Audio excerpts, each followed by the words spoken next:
naiwan sa gitna ng laban natin sa pandemya. Ang isang leader na tunay na nagbigay ng pagmamahal, malasakit at kanina at laltigin ang ating kaagapay sa oras ng ating pangangailangan. Ang batang galing sa hirap, nagsumikap. Ang batang Maynila, Yorme Isko Moreno!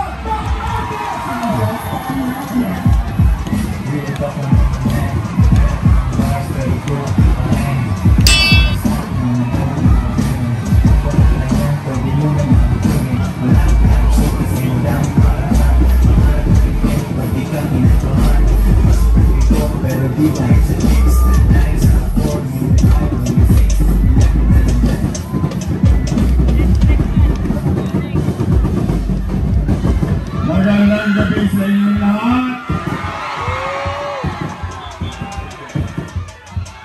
Sino sa inyo ang hindi pa kumain? Hindi kumain? Ang magalala, lilipas din yan. Kahit maraming salamat sa inyo. Kanina pa kayong alas 6 ng gabi rito.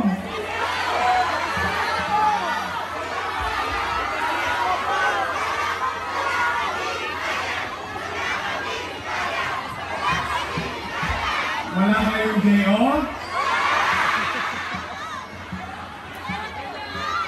Balita ko, kanina nagkabigayan ng 1,000 eh. Yung kilala ako, parang taga-kabigaya tayo. Pero nandito pa rin kayo. I love you. Sa ating mga kapitbahay na nandito, sa mga naperwisyo namin, pasensya na kayo, ako na humihingi ng pasensya. Anyway, pamisan-misan lang naman ito.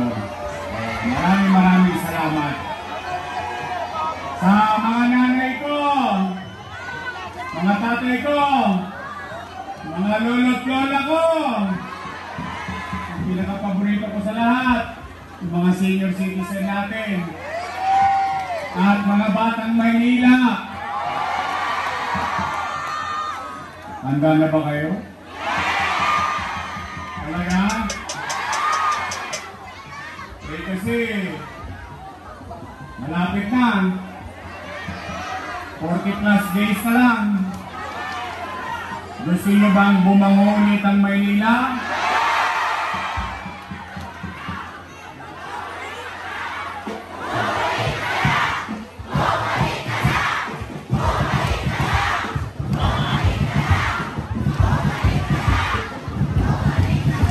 Buti pa kayo, ang sinisigaw nyo, bumalik ka na, yung isa, wag ka na bumalik!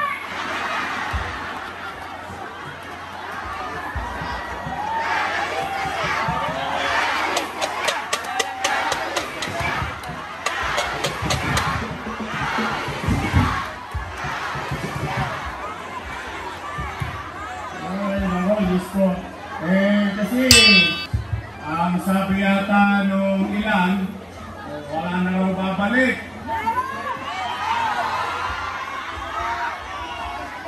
Isa ko to, ako talaga nalulungkot. Siyempre naman, hindi naman iba sa akin yung mga nasa kabila.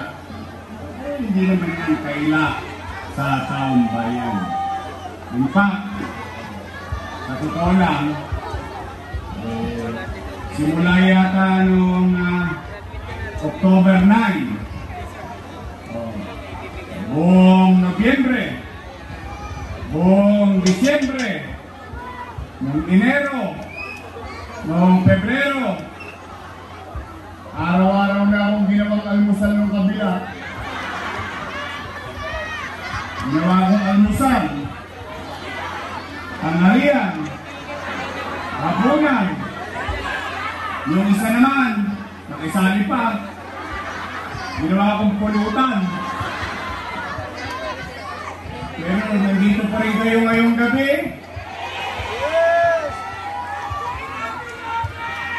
Alam niyo, I love you. Parang may asin kayo sumigaw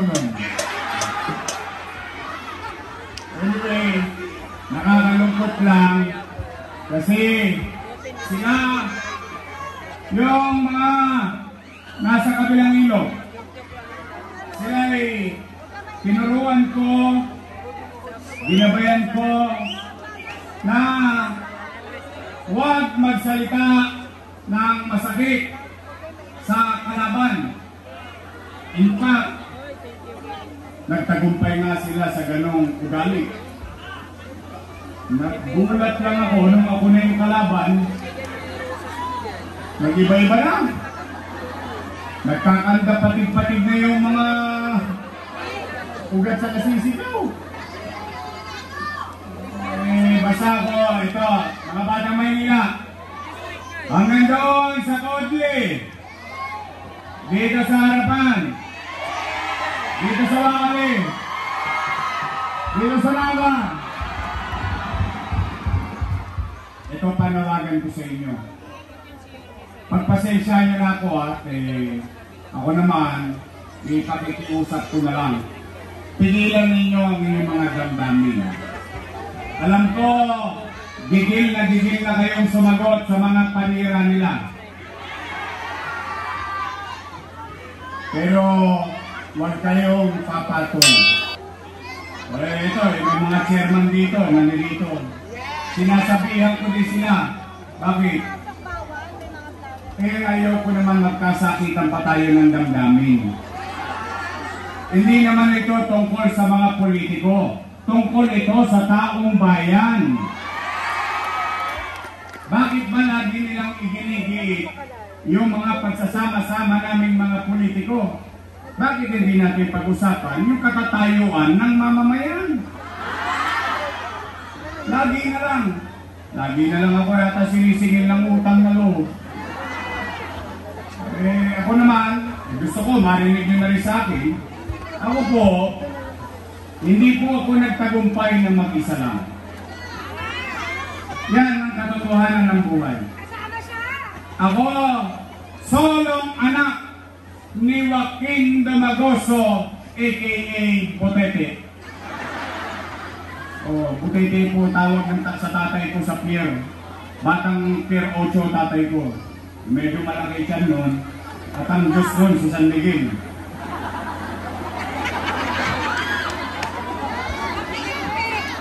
Hinihibas niya yun araw-araw. Bilog. Pag may pera, 4 kantos. Sa Malami Kawa. At solong anak ako ni Chayong. Taga Samar. Waray-waray. Waray-upay. Pag kinukulata ako nung, waray-bakasan. Pero, yung katagumpayan ko, una, salamat sa Diyos. Pangalawa, salamat sa mga taong naniwala at tumulong sa akin. Partikular na, sa akin yun na marinig. Kasi narinig na ito ng mga lolo't lola ko ito naman pangkalahatan. Sa akin yun na marinig. Malaki ang utang na loob ko kay Boss Danny. Hindi ko yan kinobli. Kilala niyo naman si Boss Danny Lacuna. Tama ba? Bilang ganti. Pinaruga ko naman yung mga anak niya. Tingnan nyo, kayo na po humusga. Kayo na po kung talagang kasi araw-araw na lang ako sinisingil ng utang na loob tingnan nyo. Kwentahan lang tayo konti. At kayo nang maghusga, kalaunan. Una, Philip Lacuna. Nakaupo? Nakaupo. Sumunod, Dennis Lacuna. Nakaupo? Dalawa. Sumunod, Lay Lacuna. Nakaupo? Tatlo na. Asawa ni ate. Fox Pangan. Nakaupo? O yan ang may gawa ng online schedule nyo sa health center. Ripak lang naman. O panglima, si ate. Nakaupo? Hindi salamat sa Diyos. Ilan sila? Happy? Masaya ako. Dito to. Bakit? Yung hindi nakamit ni Boss Danny nakamit ng mga anak niya. Ay bagay naman ang aking pinagpapasalamat sa taong bayan. So, pinakisuyo ko sa inyo, pinagbigyan ninyo ko. Ngayon, kung sila ay nagbuti sa kanilang trabaho o hindi, hindi ako parang husga. Taong bayan ang maghuhusga naman. Eh kung sila ay nagbuti, dapat ang inuulat na lang nila bagay na ginawa nila sa loob ng 3 taon. Tama mali? Ang taong naninira kasi walang nagawa.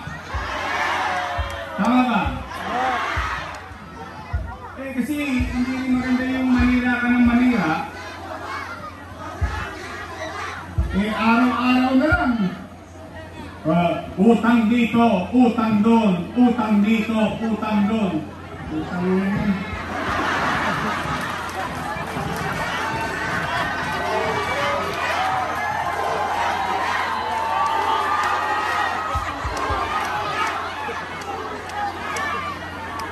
Hindi ko magets eh. O sige. Bakit hindi na lang sila magkwento ng ginawa nila at gagawin nila? Tama ba? O tingnan ninyo, sige, total, gusto naman natin ng kwenta. O magkukwento ko na may kwenta. Gusto nyo ba yun? Marites talaga kayo. O sige, tingnan ninyo. Pero, matanong ko lang kayo. Gusto ko kasali kayo sa usapan. Eh, tungkol naman ito sa inyo. Taas ang kamay ng may anak dito. May mga anak kayo? May pamilya kayo? Real talk.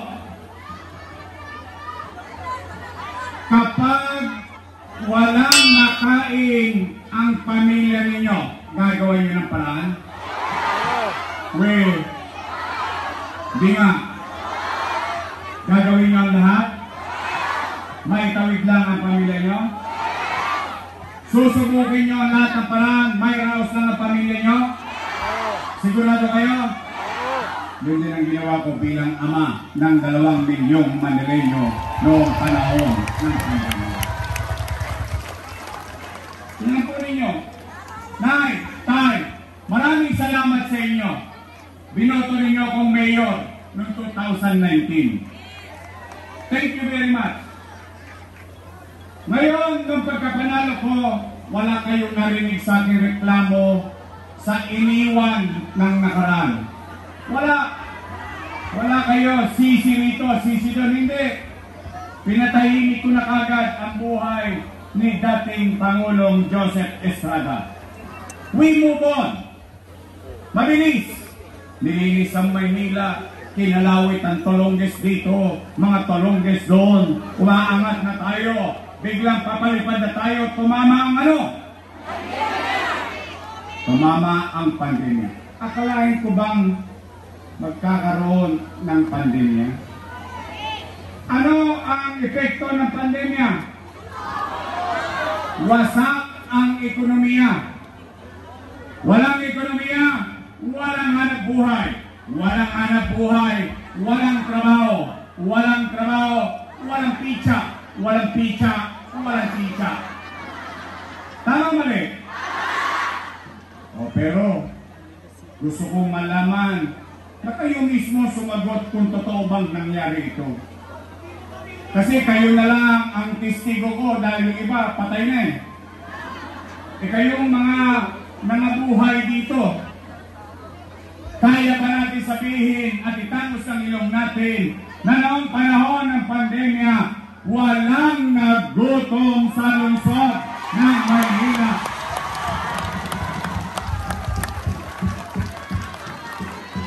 Totoo ba? Oo. Talaga? Nakasign yung account nyo, totoo ba? Oo. Buwan-buwan, may food box. Hindi pa nga ubos yung isa, dumarating na naman yung isa. Tama mali? Hindi ba nga Okay yun. Sa inyo ngayon eh. Tama ba rin? Yun yung kwento. Lagyan natin ng kwenta. Ano lang, katuwaan lang. Kasi nagugulat ako, bakit masasakit na sinasabi ng mga dati kong kasama eh. O tingnan natin, ilang pamilya? 700,000 families. Mayaman, middle class, mahirap. Pantay-pantay, walang pinili, botante o hindi. Basta nasa loob ka ng Maynila, may food box ka. Tama mali? 700,000, pagpalagay na lang natin times 1,000. No, magka? 100. Patay na. Ang dami yung zero. Laki na yung lang alam ko. 700,000 times 1,000, 700 million pesos. 1 times 8. Tano na kami silichi. 8 times 7. 5.6 billion. Ulitin natin ha. Hindi milyon. Billion. Sinicha, niluwa. Posta na ang 5.6 billion. Pero, walang nagutom sa lungsod na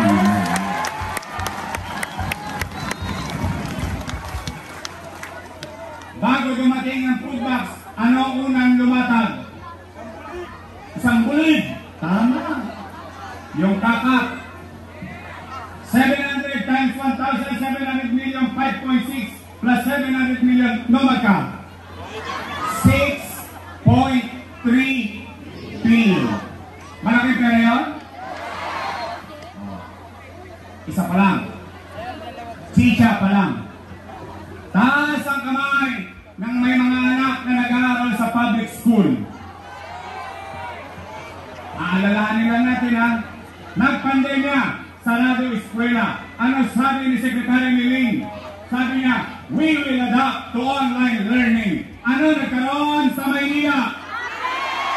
110,000 tablet na may internet para sa mga anak natin nag-aaral. No magka? 1 bilyong piso.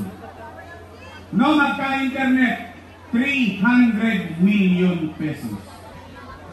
Magkano na? 1.3 plus 6.7.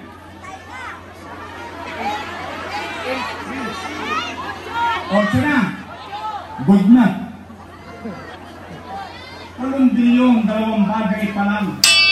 Kay AstraZeneca, bakuna, Remdesivir, Tocilizumab, Molnupiravir, ospital sa Luneta para mabuhay lang at merong ospital para sa mga COVID-infected patients sa lungsod.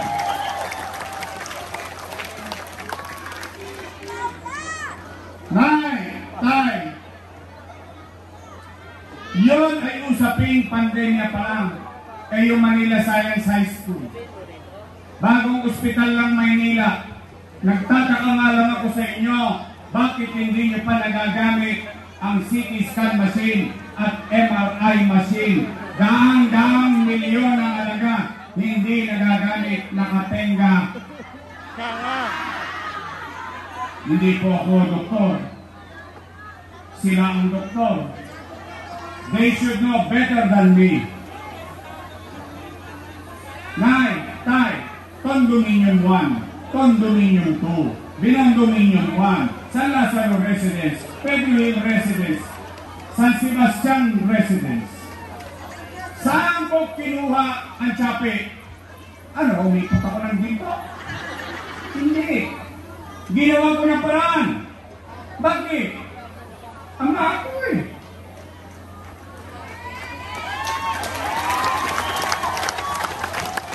Tinanong ko kayo kanina, pag nangangailangan ng iyong anak, gagawa niyo ng paraan?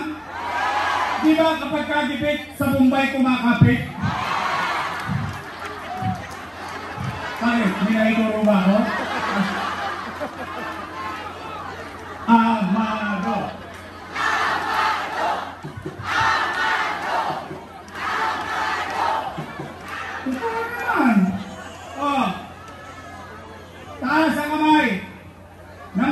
dito. Sabitan nyo yung pamilyo. Ito masakit. Nay, tay, ako kahit kalabang ko sila, bibigyan ko sila ng kredito. Lahat ng yon, hindi ko nagawa mag-isa lang.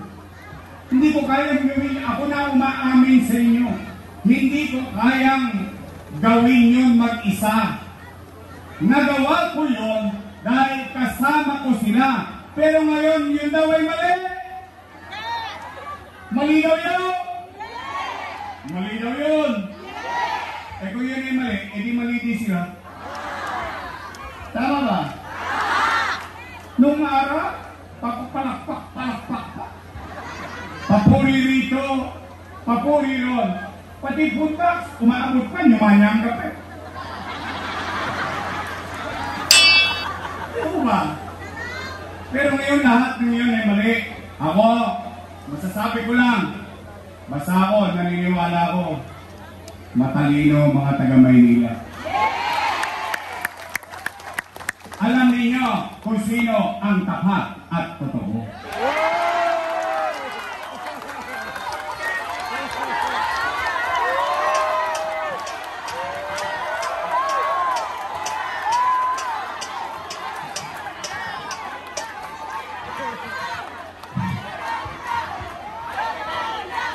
Pagawa kaya ako ng billboard na gano'n.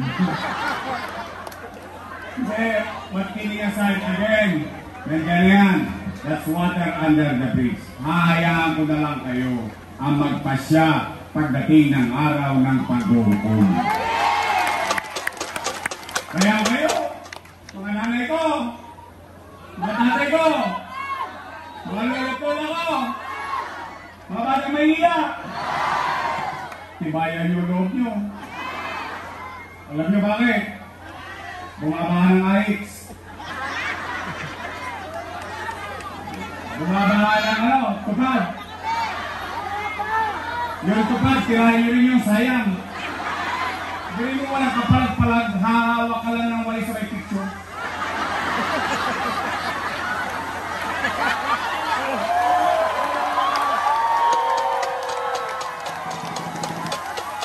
Nomad ka?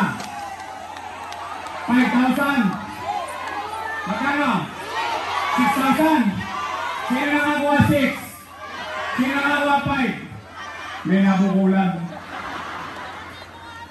Meron ito ngayon, bago. Akap. Hindi po akap yan. Akip yan. Inaakip kayo. Eto pa. May mga JO pa.